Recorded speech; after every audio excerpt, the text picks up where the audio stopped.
مدرسہ بیت العلوم کونڈوا پونے اس official channel کو سبسکرائب ضرور کریں۔ یاد رکھیے، اس سے کسی ایک شخص کو نہیں، پورے مدرسے کو فائدہ ہوگا اور آپ کو اجر عظیم ملے گا۔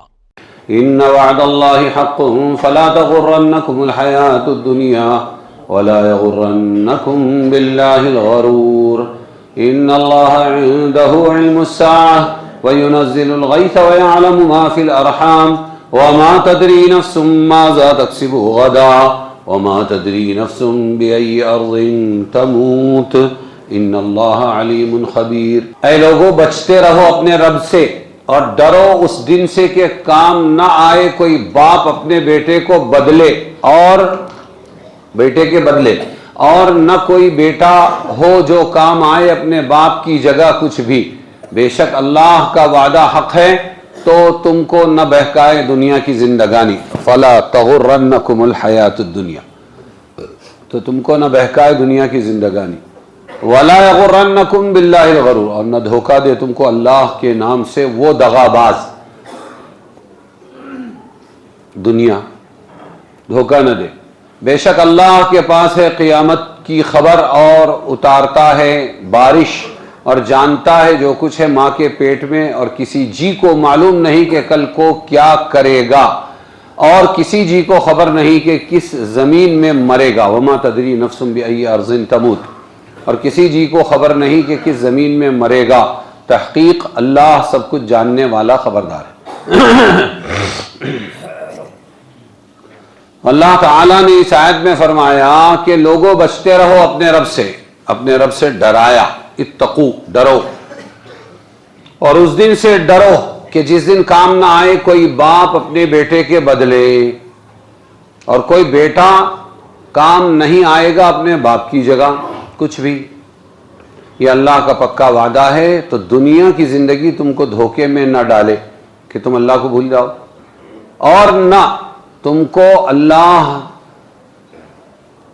کے بارے میں دھوکہ دے دغاباز دنیا۔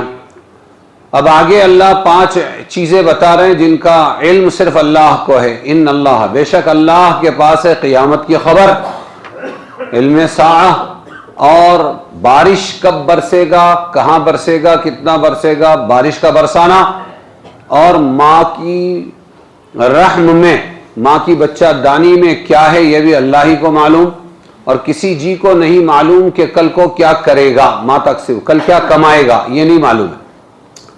ہر ایک کو اس کے بارے میں کچھ بھی نہیں معلوم، اور کسی جی کو یہ خبر نہیں کہ کس زمین میں مرے گا۔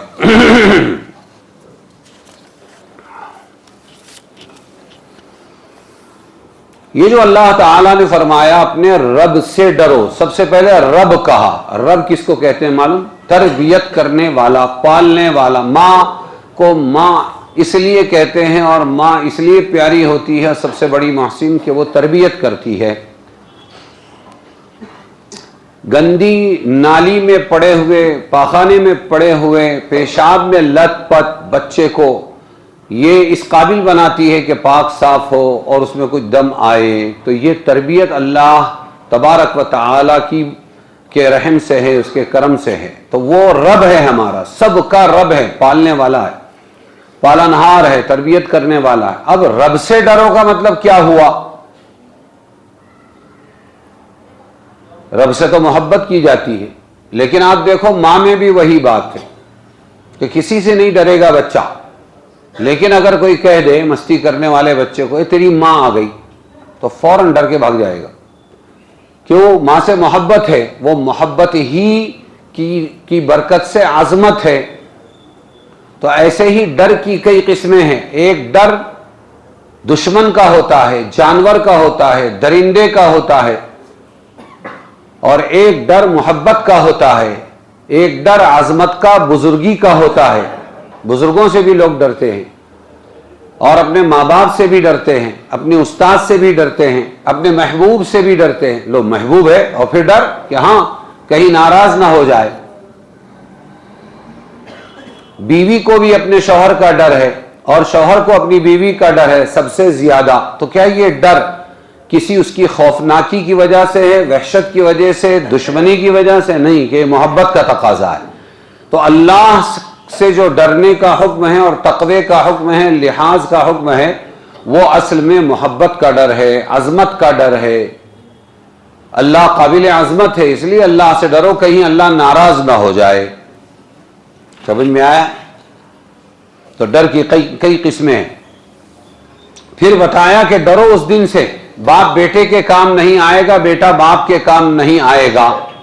اس سے مراد کافر اور مومن بیٹا اور باپ ہے۔ بیٹا مومن، باپ کافر مشرک، یا الٹا ہو تو یہ ایک دوسرے کے کام نہیں آئیں گے، ورنہ اولاد مومن ہے اور ماں باپ بھی مومن ہے تو ایک دوسرے کے کام آئیں گے، بلکہ شفاعت کریں گے۔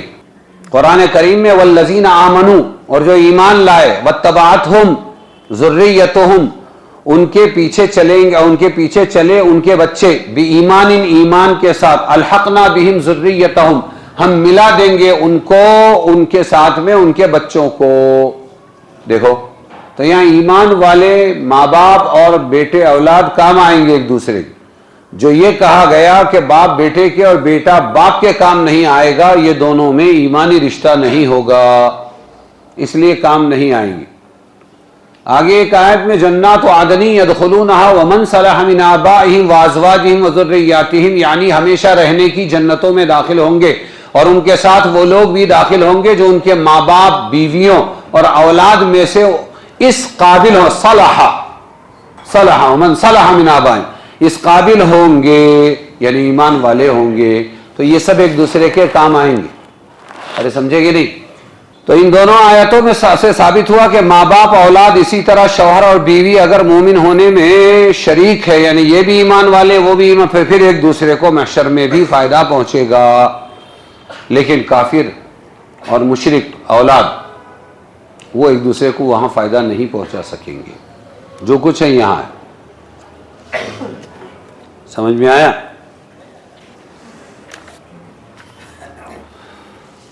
ان اللہ عندہ علم الساعہ، یہاں سے 5 چیزیں بیان کی ہے کہ اللہ کو قیامت کا علم ہے، بارش کا علم ہے، ماں کے پیٹ میں جو بچہ دانی ہے اس میں کیا ہے اس کا علم ہے، کل کون سا آدمی کتنی کمائی کرے گا اس کا علم ہے، اور کون سی زمین پر کون سا جی مرے گا اس کا علم بھی کس کو ہے؟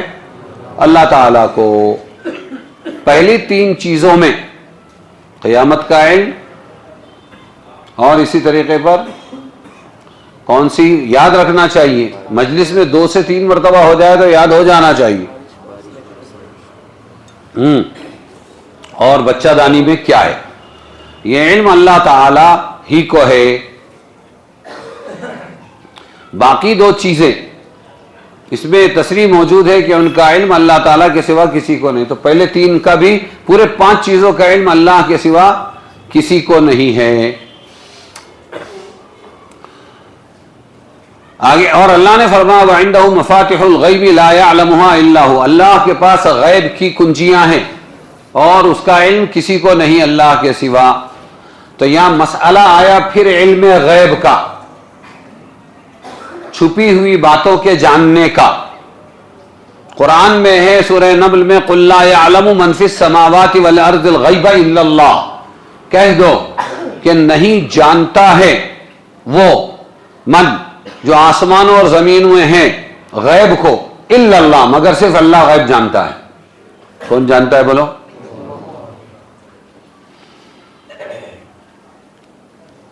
تو یہ کون سا ہے؟ آپ کو اس میں فرق محسوس کرنا پڑے گا، کون سا علم غیب؟ اس لیے کہ اللہ تعالیٰ نے آزمائش کے لیے کچھ غیبی باتیں نبیوں، رسولوں، ولیوں کو بھی بتائی ہیں، حتیٰ کہ کچھ باتیں غیر مسلم پنڈتوں اور اسی طرح نجومیوں، جیوتشیوں کو بھی بتائی ہے۔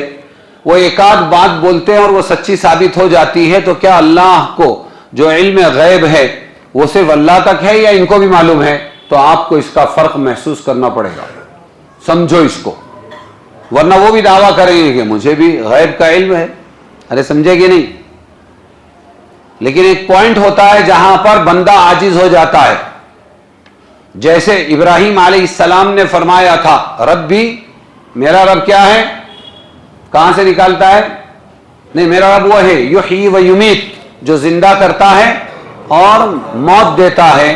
تو نمرود نے ایک معصوم کو پکڑا چلتے پھرتے راستے کے، اس کو قتل کر دیا، دیکھو یہ زندہ تھا میں نے اس کو مار دیا، موت دے دی. اور ایک واجب القتل تھا، اس کو جیل سے آزاد کر کے جان بخش دی کہ یہ مردہ تھا میں نے اس کو زندہ کر دیا. تو سب بولے واہ واہ واہ واہ. سمجھ میں آیا، کرائے کے ٹٹو یا کرائے کے قوال. تو یہاں پر پھر حضرت ابراہیم علیہ السلام نے فرمایا ربی، میرا رب کیا کرتا ہے، ہاں مشرق سے کیا نکالتا ہے، سورج، اور مغرب میں غروب کرتا ہے، ڈباتا ہے. اگر تو بھی کر سکتا ہے تو آج مغرب سے سورج نکال کے مشرق میں ڈبا کر بتا. فَبُهِتَ الَّذِي كَفَرَ.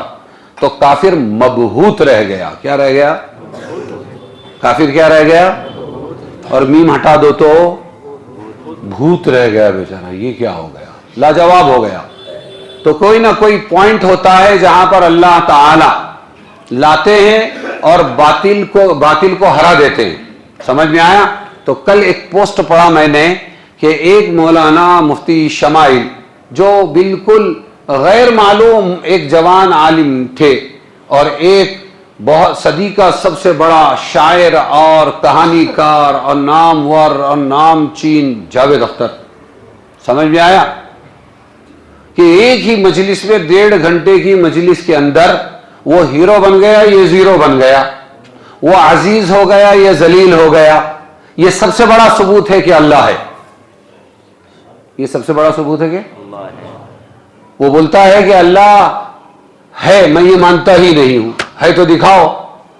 ایسے ہی دیہاتی کو کسی نے بولا کہ بھائی اللہ ہے تو دکھاؤ. اس نے لیا ڈھیلا، پتھر نہیں، ڈھیلا مارا سر پہ اس کو. یہ کیا کرتا ہے؟ بولے کیا ہوا؟ چلو کوتوال کے پاس گئے، پولیس چوکی میں، کہنے لگے اس نے میرے کو مارا. سمجھ میں آیا. اس نے بولا مارا، اس کا ثبوت کیا ہے؟ ارے بولے درد ہے. بولے کہاں ہے درد؟ کہنے لگے درد اس نے مارا، یہاں پر درد ہو رہا ہے. کہنے لگے درد دکھاؤ، تم درد دکھاؤ، میں اللہ دکھاتا ہوں تم کو.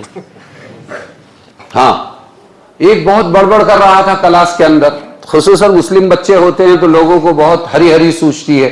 تو بولے ان کا اللہ ایسا ہے، ان کا اللہ ویسا ہے، وہ اللہ تو کام آئے گا نہیں، دکھتا تو ہے نہیں، یہ بیچارہ رسول والا کام آئے گا، فلانا کام آئے گا، یہ آئے گا. ایسا بڑبڑ کر رہا تھا وہ. سب لوگ پکارو اپنے اپنے کو. تو ایک مسلم بچہ تھا کھڑا ہوا، وہ یہ بحث کر رہا تھا کہ ان کا اللہ ہے تو دکھتا کیوں نہیں. وہ کھڑا ہوا، کہنے لگے کون ہے اپنے؟ بولے ماسٹر صاحب. یہ کیا ہے ان کے آنکھوں پر؟ بولے چشمہ. ہے؟ بولے ہیں. دکھتا ہے تو دکھتا ہے، دکھتا ہے اس کا مطلب ہے. ماسٹر صاحب کو عقل ہے؟ اتنا پوچھا اور بڑھ گیا. سوال ہے اگر ہے ماسٹر صاحب کو عقل تو پھر عقل دکھتی کیوں نہیں ہے؟ اور جو نہیں دکھتی ہے وہ نہیں ہے تو ماسٹر صاحب کیسے ہوئے؟ پاگل. سمجھ گیا. وفوق کل ذی علم علیم، 12ویں پارے میں اللہ فرماتا ہے اور ہر جاننے والے سے بڑھ کر جاننے والا ہوتا ہے. سمجھ گیا. تو کل یہ پوسٹ اچھی لگی کہ اللہ کا ثبوت مانگتے ہو کہ اللہ ہے، تو سب سے بڑا ثبوت تو یہ ہے کہ جو کل ہے تھا وہ آج نہیں ہے، ہیرو، اور جو کل نہیں تھا، زیرو تھا، وہ آج ہیرو ہے پوری میڈیا میں. یہ ثبوت ہے اس بات کا کہ اللہ ہے. اسی نے تو کیا نا یہ سب. اور اس کو بہت پہلے حضرت علی فرما گئے. حضرت علی رضی اللہ عنہ فرماتے تھے عرفت ربی بفسخ العزائم، میں نے میرے رب کو کیسے پہچانا؟ میں نے ارادوں کے ٹوٹنے میں اپنے رب کو پہچانا. یاد رکھنا یہ جملہ. میں نے کہاں سے پہچانا؟ ہاں میں نے چاہا کہ کامیاب ہو جاؤں، ناکام ہو گیا. معلوم ہوا میری نہیں چلی، کسی اور کی چلی، تو پتہ چلا کہ کوئی ہے، وہی اللہ تعالی. میں نے سوچا کہ میں پیسے خوب کماؤں، 1,00,000 روپے کی امید تھی، اس کے اندر ٹوٹا ہو گیا، نقصان ہو گیا. تو میں نے تو اگر میری چلتی تو میں نے تو کوشش کی، چاہت کی کہ میں کامیاب ہو جاؤں، لیکن میرا ارادہ ٹوٹا اور کسی اور نے مجھے اس میں خسارہ دے دیا، نقصان دے دیا. معلوم ہوا میرے سوا بھی کوئی ہے بس میرے دل نے کہا کہ یہ ارادوں کا ٹوٹنا یہی بتلا رہا ہے کہ اللہ ہے. ارے سمجھے کہ نہیں سمجھے؟ تو مسئلہ علم غیب کہ اللہ کو سب کچھ معلوم ہے، باقی کسی کو کچھ نہیں معلوم ہے، اگر ایک آدھ مرتبہ تو اللہ تعالیٰ کو کون سا علم ہے؟ علم غیب مطلق بولیں گے. اس کو کیا بولیں گے؟ مطلق علم غیب اللہ کے پاس ہے، اسی کو ہے. پھر اگر کسی نبی سے کوئی غیب کی بات سامنے آئی، کسی ولی سے کوئی غیب کی بات سامنے آئی، کسی نجوم میں سخ ساخ بخ بخ ایسا کچھ کر دیا اور وہ جا کے نشانے پر بیٹھا اور پھر وہ لوگوں نے کہا کہ ارے ہاں بھائی انہوں نے پہلی پیشین گوئی کر دی تھی، تو یہ سب کیا ہے؟ یہ علم غیب مطلق نہیں ہے، یہ جزئی علم ہے جو اللہ تعالی نے کس کو دیا ہے؟ بندوں کو دیا. اور یہ بھی امتحان ہے. کیوں دیا؟ ایک سوال ہے کہ جب علم غیب اللہ کو ہے تو پھر نبی، رسول، ولی، حتیٰ کہ غیر مسلم، پنڈت، جوتشی اور نجومی، ان کو کیوں دیا؟ یہی تو آزمائش ہے کہ اللہ نے دے دیا کہ آزمائیں. اب میری طرف آتے ہیں کہ اسی کو اللہ بناتے ہیں؟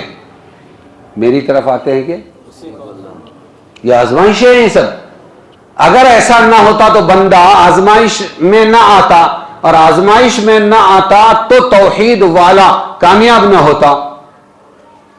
اور سب سے بچا کر اپنے ایمان کو توحید والا لے کے چلتا ہے. نہیں اللہ اللہ ہے، نہ نبی اللہ کے برابر ہے، نہ رسول اللہ کے برابر ہے، نہ خاتم الانبیاء اللہ کے برابر ہے، اور نہ ولی اللہ کے برابر ہے، اور نہ مشرک، پنڈت، جوتشی وہ اللہ کے برابر ہے. اللہ تو اللہ ہے، اللہ کا کوئی ثانی نہیں ہے. سارا علم غیب اللہ کا ہے، باقی سب اس کے بھکاری ہیں. جو یہ یقین رکھے گا وہ ہوگا کامیاب. سمجھ میں آیا کہ نہیں ہے؟ جیسے تمہارے سوالات میں ایک صحیح دیتا ہوں، 2 ڈمی. ارے ڈمی نہ ہو تو بولو، ڈمی نہ ہو تو اس میں سے میل نہ ہو تو صابن کی کھپت ہوگی؟ نہیں ہوگی. رات نہ ہو تو دن کا پتہ چلے گا بھئی یہ رات ہے. ہاں، اور کل دن میں کوئی بولے کہ دن کس کو کہتے ہیں؟ بولے اس کو کہتے ہیں. وہ تو رات کو جو اندھیری تھی وہ رات تھی جس میں لائٹوں کی ضرورت پڑ رہی تھی. تو اس کا ایک سوال یہ بھی تھا اس دن، کیا کہ اللہ تعالیٰ نے ہی یہ دشمنوں کو، شیطان کو اور یہ ڈیول کو اور اس کو پیدا کیا نا، تو اللہ تعالیٰ ہی تو گناہوں میں لگا رہا ہے. سمجھ میں آیا؟ تو اس کو پیدا کیا اللہ تبارک و تعالیٰ نے آزمائش کے لیے، تاکہ کھرے لوگ اور بھلے لوگ ان تمام شیاطین سے اور وسواس والوں سے نکل کر، برے لوگوں سے نکل کر، ان کے ماحول سے، چنگل سے بچ کر اللہ کی طرف آئے، خیر کی طرف آئے. سمجھ میں آیا؟ اور میں نہیں تھا، اگر میں ہوتا تو میں بولتا جناب والا آپ نے جتنی اسکرپٹ لکھی ہے اور جتنی فلمیں لکھی ہیں اس میں سب سے بڑی کون سی ہے؟ کہ شعلے. واہ! تو کیا شعلہ جلایا آپ نے کہ اس کا سارا بھاؤ جو ہے وہ گبر سنگھ کے رول کی وجہ سے ہے. کس کے؟ ہاں، وہ پوری فلم آدھارت ہے 2 لوگوں پر، باقی سب بھرپائی ہے. وہ ایک ٹھاکر ہے اور ایک ہے گبر اس کا ٹھاکر، اس کا دشمن ہے. تو کس نے لکھا؟ جاوید اختر نے لکھا. تو کیوں لکھا؟ برا رول کیوں لکھا؟ ارے اس کے بغیر بھلے کی تمیز نہیں ہوگی. او بدتمیز! اللہ پر ٹیکا کرنا بہت آسان ہے، اس لیے کہ وہ صبر والا ہے. ایک دن 100 سونار کی 1 لوہار کی مارے گا. سب سے آسان کام اللہ پہ کیچڑ اچھالو. کس پہ؟ پان لگانے والا بھی اللہ پہ کیچڑ اچھال رہا. مسئلہ علم غیب، مطلق علم غیب کس کو ہے؟ اللہ کو. تو عالم الغیب کس کو کہا جائے گا؟ ہم کسی کو نہیں کہیں گے. خاتم الانبیاء محمد مصطفیٰ کو بھی عالم الغیب نہیں کہیں گے.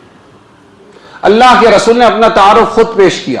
دیکھو، یہود اور نصارہ نے اپنے نبیوں کو اپنے مقام سے اونچا کر کے اللہ سے ملا دیا. تم ایسا مت کرنا، تم تو صرف میرے بارے میں اتنا کہنا، عبداللہ ورسولہ.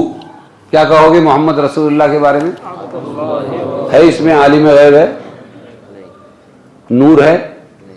عبداللہ. اللہ نے اپنا، اللہ کے رسول نے کہا تم جب بھی کہو محمد رسول اللہ کے بارے میں تو کیا کہو گے؟ وہ کون ہے؟ عبداللہ. وہ اللہ کے بندے ہیں اور اللہ کے رسول ہیں. اس سے بڑا کوئی اعزاز نہیں ہو سکتا. ہاں،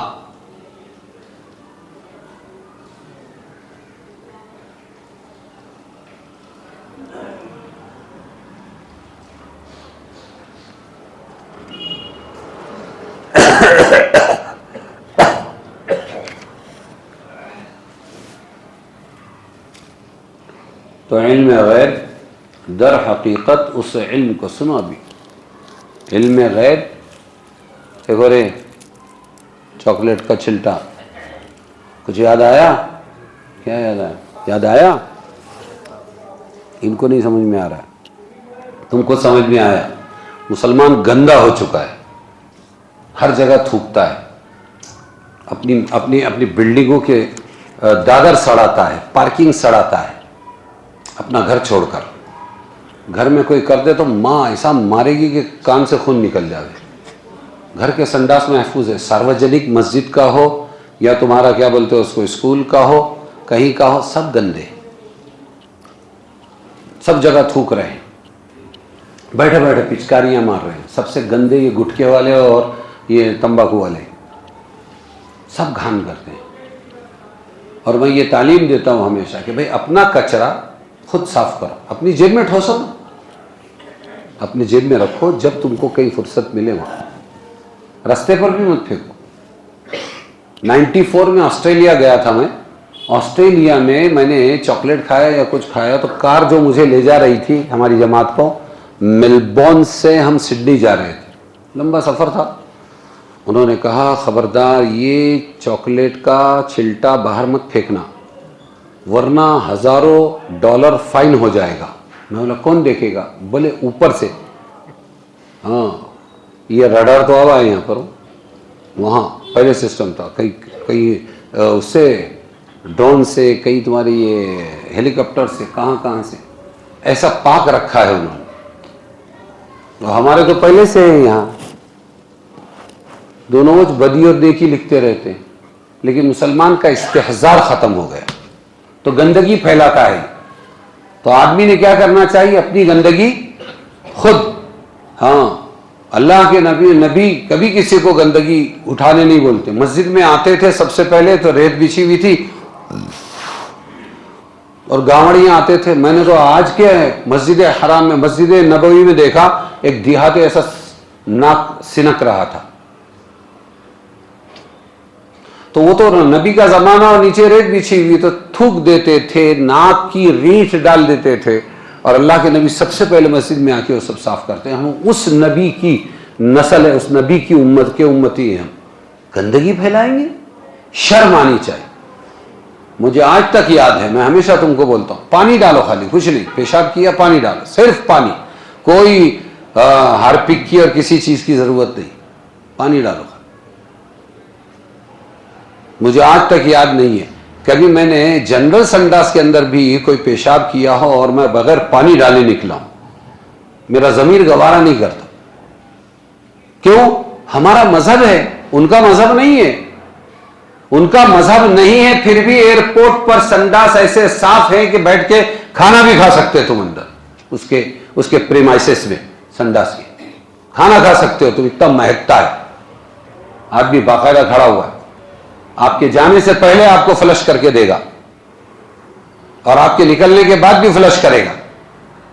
اسی لیے جوتے والی قوم سروں کی تاج بن گئی اور سروں والی قوم جوتے کی پیر کا جوتا بن گئی. کچھ تو غیرت ہونا چاہیے. علم غیب سمجھ میں آیا تمہارے؟ کیا کرنا چاہیے؟ مطر ما شکم اندھیریوں میں. علم غیب. فوائد متعلقہ الفاظ آیت. تو 5 چیزیں بتائی آپ کو. علم غیب کے بارے میں کیا بتایا؟ 1، شیخ الاسلام مفتی شبیر احمد، مولانا شبیر احمد عثمانی تھے، فتح الملہم لکھی انہوں نے. وہ فرماتے تھے کہ علم غیب کے بارے میں ایک دوسری تشریح سمجھو. علم غیب کی 2 قسمیں ہیں. ایک احکام غیبیہ ہیں، جیسے احکام شرائع جن میں اللہ تعالیٰ کی ذات صفات کا علم بھی داخل ہے، جس کو علم عقائد کہا جاتا ہے. علم عقائد ایک علم غیب اس سے متعلق، اور وہ تمام احکام شرعیہ بھی جن سے معلوم ہوتا ہے کہ اللہ تعالیٰ کون سے کام پسند کرتا ہے، کون سے ناپسند. یہ سب چیزیں غیب ہے. کچھ عقائد سے متعلق، کچھ احکام شرعیہ سے متعلق. دوسری قسم اقوان غیبیہ، یعنی دنیا میں پیش آنے والے واقعات کا علم ہے. اقوان غیبیہ یعنی دنیا میں پیش آنے والے واقعات کا علم. ایک ہے عقائد احکام شرعیہ کا علم، اور ایک ہے دنیا میں جو واقعات پیش آتے ہیں ان کا علم. سمجھ میں آیا؟ تو پہلی قسم کے غائبات کا علم اللہ نے اپنے انبیاء رسولوں کو عطا فرمایا اور وہ سکھانے کو بھیجا. عقائد درست کرو، اس کے بارے میں سب بتایا. فلا یظہر علی غیبہ الا احد الا من ارتضی من رسول، یعنی اللہ تعالیٰ اپنے غیب پر کسی کو خبر نہیں دیتے سوائے اس رسول کے جس کو اللہ اس کام کے لیے پسند فرماتے. ان کو کون سا علم دیتے؟ علم غیب میں سے علم عقائد اور احکام شرعیہ. دوسری قسم یعنی اکوان غیبیہ. اکوان غیبیہ ان کا علم کلی تو اللہ تعالیٰ کسی کو عطا نہیں فرماتے، وہ بالکل ذات حق کے ساتھ مخصوص ہے، صرف اللہ کو معلوم ہے. مگر علم جزئی خاص واقعات کا علم جب اللہ جتنا چاہتے ہیں کسی بندے کو دے دیتے ہیں. یہ ہے فرق. سمجھ میں آیا؟ یہاں سورت ختم ہوئی ہماری کون سی؟ سورہ لقمان. اب سورہ سجدہ ہے.